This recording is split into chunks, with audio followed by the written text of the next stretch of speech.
Champions ট্রফির প্রথম ম্যাচে হেরে টুর্নামেন্ট শুরু করেছে বাংলাদেশ। ভারতের বিপক্ষে ৬ উইকেটে হেরে সেমিফাইনালের দৌড়ে অনেকটাই পিছিয়ে গেছে নাজমুল হোসেন শান্তর দল। এই গ্রুপের সব দলের একটি করে ম্যাচের পর ভারত ও নিউজিল্যান্ডেরও একটি করে জয় আছে, আর বাংলাদেশ ও পাকিস্তানের পয়েন্ট আপাতত শূন্য। পয়েন্ট শূন্য হলেও এই মুহূর্তে রান রেটের কারণে পাকিস্তানের চেয়ে এগিয়ে তৃতীয় স্থানে আছে বাংলাদেশ। এমন অবস্থায় সেমির সমীকরণ কঠিন হয়ে দাঁড়িয়েছে টাইগারদের। তবে কঠিন হলেও এখনও শেষ চারে খেলার সম্ভাবনা রয়েছে। এবার দেখা যাক বাংলাদেশ দলের সামনে সেমিফাইনালে ওঠার কী সমীকরণ আছে। ১. নিউজিল্যান্ড ও পাকিস্তানের বিপক্ষে বাকি থাকা ২ ম্যাচে জিতলে বাংলাদেশের সম্ভাবনা থাকবে সেমিফাইনালে যাওয়ার। এখানেও যদি কিন্তুর ওপর নির্ভর করবে অনেক কিছু। শীর্ষে থাকা নিউজিল্যান্ড ও ভারত যদি তাদের বাকি থাকা ২ ম্যাচের একটি করে জিতে, তাহলে সেরা ২ দল নির্ধারণ হবে রান রেটের ভিত্তিতে। ২.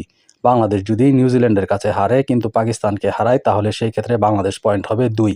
সেক্ষেত্রে পাকিস্তান, ভারত ও নিউজিল্যান্ড ভারতের ম্যাচের ফলে প্রভাব থাকবে, কিন্তু বাংলাদেশ নিউজিল্যান্ডকে হারালে আর পাকিস্তানের কাছে হারলে হিসাব একটু কঠিন হবে বাংলাদেশের, কারণ নিউজিল্যান্ডের ২ পয়েন্ট আগে থেকেই আছে।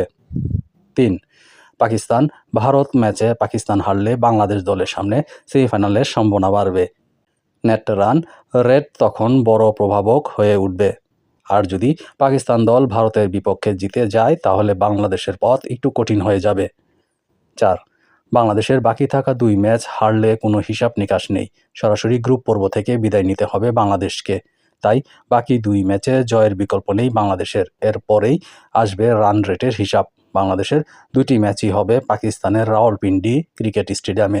২৪ ফেব্রুয়ারি নিউজিল্যান্ডের বিপক্ষে আর ২৭ ফেব্রুয়ারি পাকিস্তানের বিপক্ষে রয়েছে বাংলাদেশের খেলা।